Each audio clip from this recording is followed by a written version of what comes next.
Inquisition.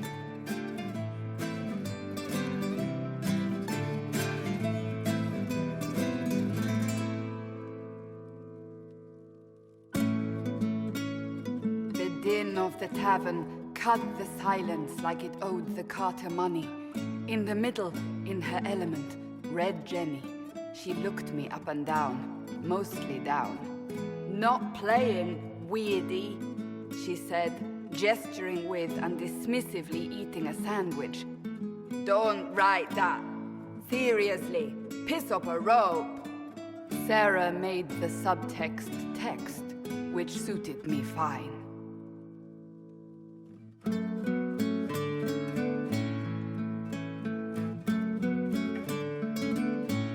The court enchanter swirled into the room like a drop of beautiful poison spreading in a wineglass. She sized me up with a glance. "I'm so glad you made it, my dear," she said. "I am Madame de Fair, the most terrifying person you shall ever meet."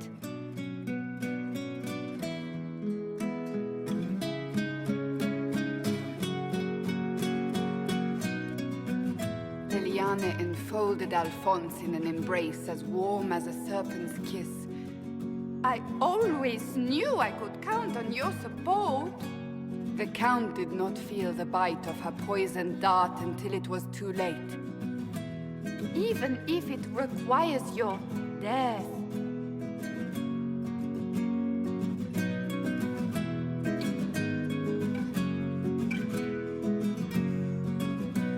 Drops of rain glistened on the griffin medallion grasped tightly in Blackwall's hand.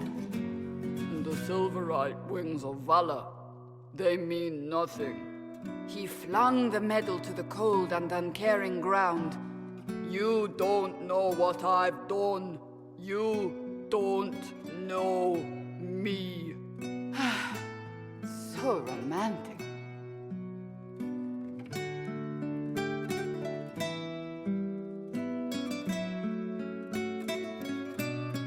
Cole moved like a shadow that also moved like a knife.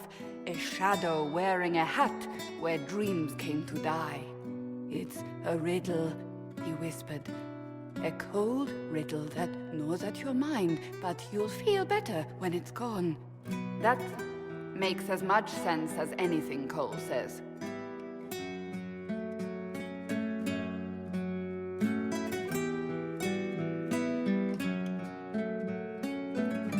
Place your herald above the law, ambassador. Whose law, my lady? Josephine's eyes glittered like angry opals. The law destroyed by rebellion, by civil war, by poor fiscal management. We are the law.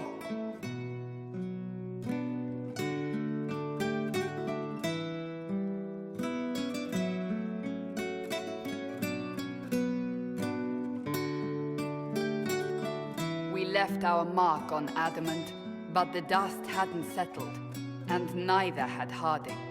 "I can offer you a drink, if I catch your meaning." "If you'd caught my meaning, you'd have offered a double." What is even happening here?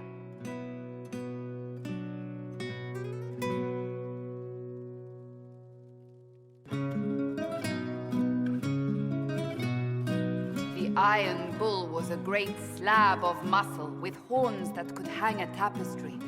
One eye scanned for threats, while the other hid behind an eye patch like a chantry sister's old sins. "Come on," he barked, not looking back as he entered. "The dancer with the great rack comes on in 5. That is spot on, actually.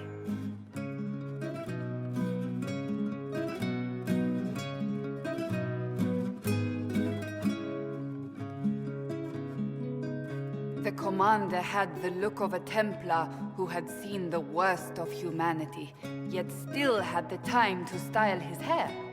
"This isn't just a war," he said, his gaze steely like a dull blade. "It's the only war." "Cullen! That's Cullen!"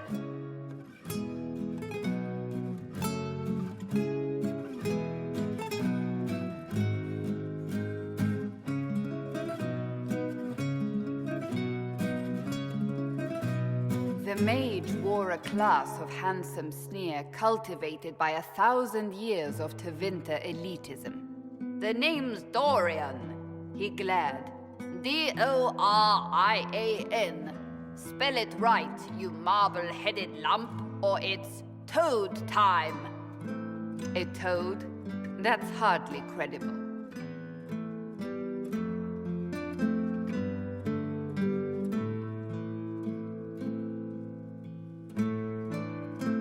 The bald elf spun, mage staff crackling like the city after a good man's murder. "You're crazy!" the Red Templar cried in terror. Moonlight glinted off ears like the knives you never see coming. Better to fade out than burn away. Ugh, Varric.